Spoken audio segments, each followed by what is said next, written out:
Ayan, binibidyo kita. Ano yan? Mga ano kayo ah? Doon siya nakaano. Ang wala nga. Hoy! Dito!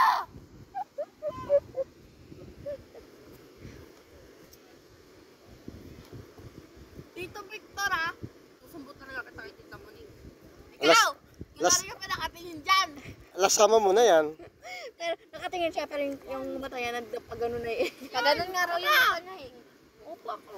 Yan Tito Vico. Yun yung kalakad, yun ang galakad. Tinan mo yung pamangkin ko tinutok sa Comment bahay. ano? Supportive pa ako sa Mm. pwede Malaya, pag naglakihan na kayo, pag mga 19 na kayo, panis yung mga yan. Si Allen, puputi na ng puputi yan. Ay, ito nga, wala. Papa! puputi. Ano yun, naka-tips?